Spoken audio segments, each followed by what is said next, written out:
গত 20/7/2025 দক্ষিণ কেরানীগঞ্জ থানাধীন দড়িগাঁও বরতলী বাজার কবরস্থান সংলগ্ন একটি গোডাউনের অফিসে ডাকাতি ঘটনা ঘটে। এই ঘটনার প্রেক্ষাপটে আমাদের ঢাকা জেলার মাননীয় পুলিশ সুপার জনাব মোহাম্মদ আনিসুজ্জামান পিপিএম স্যারের সার্বিক দিক নির্দেশনায় দক্ষিণ কেরানীগঞ্জ অফিসার ইনচার্জ মডেল থানা ও অফিসার ইনচার্জ ডিবি দক্ষিণের সমন্বয়ে আমরা একটি চৌকস টিম গঠন করে এই পুরো মামলাটা ডিরেকশন করার জন্য। এই টিমের সমন্বয়ে আমরা আমি সহ আমার ওসি ডিবি দক্ষিণ এবং আমাদের দক্ষিণ কেরানীগঞ্জ থানার এবং কেরানীগঞ্জ মডেল থানার অফিসারদের নিয়ে আমরা এই পুরো মামলাটা 24 ঘন্টার মধ্যে আমরা শনাক্ত করি। 24 ঘন্টার মধ্যে আমরা শনাক্ত করি এবং এই আসামিদের গ্রেপ্তারের লক্ষ্যে আমাদের ঢাকা জেলা পুলিশ সুপার স্যারের সার্বিক সহযোগিতা এবং দিক নির্দেশনায় তথ্য প্রযুক্তি ও গোয়েন্দা তথ্যের ভিত্তিতে আমরা দক্ষিণ কেরানীগঞ্জ থানা, সাভার, আশুলিয়া এবং গাজীপুরের বিভিন্ন জায়গা থেকে আমরা আসামিদের গ্রেপ্তার করতে সক্ষম হই।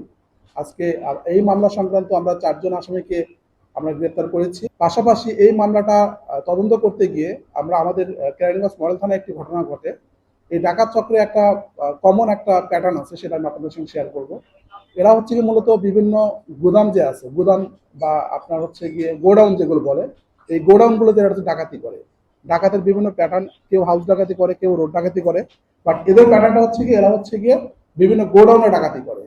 যেহেতু দক্ষিণ কেরানীগঞ্জের ওটা একটা গোডাউন ছিল, গোডাউনের বিভিন্ন মুদি মালামাল সেগুলো থাকতো। তো ওরা গোডাউনে না করে গোডাউন অফিসে ডাকাতি করে। মোট 10টি তালা তারা কেটে ফেলে। 10টি তালা কেটে 3টি এলইডি টিভি, একটি ল্যাপটপ এবং নগদ কিছু টাকা তারা ডাকাতি করে নিয়ে যায়। কালার এক্সপার্ট, জর্জ স্যাপ এবং মাইল্ড অন হ্যান্ডস টেকনোলজি সমৃদ্ধ অরিক্স ক্রিস্টাল ওয়াশ আপনার লন্ড্রি এক্সপার্ট। ওই ডাকাতি মামলা উদ্ঘাটন করতে গিয়ে আমরা আমাদের কেরানীগঞ্জ মডেল থানার ঠিক একই রকম একটা ঘটনা ঘটে। তখন আমাদের কাছে তথ্য ছিল যে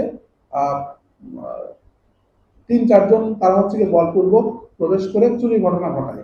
বাট আমরা তদন্তর এক পর্যায়ে জানি যে এই একই চক্র তারাও ওখানে ডাকাতির ঘটনাটাই ঘটায়। ওটা ছিল সিগারেট এবং দিয়াশলাই, সেটা একটা গোডাউন। সেই গোডাউন থেকে তারা আনুমানিক 12 লক্ষ টাকার পরিমাণ মূল্যের তারা এই সিগারেট এবং দিয়াশলাই ডাকাতি করে। আমরা ও মামলাটাও আমরা শনাক্ত করি যে একই গ্রুপ তারা এই কাজটা করে এবং এই একই চক্র তারা চাঁদপুরে একটা ডাকাতি ঘটনা ঘটায়। আমরা এই চাঁদপুর থেকে একটা টিম এসেছিল, আপনার এখানে প্রেস নোটে আমরা লিখেছি এই চাঁদপুরের টিম। আমরা আমাদের যে এই টিমের মূল যে হোতা, সে মূল হোতা সে 3টি ডাকাতির ঘটনার সঙ্গে জড়িত এবং চাঁদপুরের সর্বশেষ 8 তারিখে তারা চাঁদপুরে ঘটনাটা ঘটিয়ে আসে এবং চাঁদপুরে ওই আসামিটাকে আমরা এখানে উপস্থাপন করতে পারছি না, কারণ ওই আসামিটাকে আমরা জেলা পুলিশ চাঁদপুরকে হস্তান্তর করেছি, কারণ সে একই সঙ্গে 3টা ঘটনার সঙ্গে সম্পৃক্ত। আমরা এখানে 4 জনকে আমাদের দক্ষিণ কেরানীগঞ্জের মামলা উপস্থাপন করছি। আর কেরানীগঞ্জ মডেল থানার যে ডাকাতির মালামাল যে ক্রয় করেছিল, নাম হাবিব, তাকে আমরা গাজীপুর থেকে আমরা অ্যারেস্ট করেছি এবং তার কাছ থেকে আমরা নগদ টাকা উদ্ধার করেছি এবং সে বিজ্ঞ আদালতে স্বীকারোক্তিমূলক জবানবন্দি দেবে বলে আমরা তাদেরকে বিজ্ঞ আদালতে আপনাদেরকে কনফারেন্সে করে উপস্থাপন করব। আমরা এই উদ্ধার ডাকাতি মালামালের মধ্যে আমরা 2টি টিভি আমরা রিকভারি করেছি, নগদ টাকা উদ্ধার করেছি এবং মডেল থানার যে সিগারেট এবং দিয়াশলাই ডাকাতি করেছিল, আমরা সেখান থেকে কিছু অংশ আমরা উদ্ধার করেছি।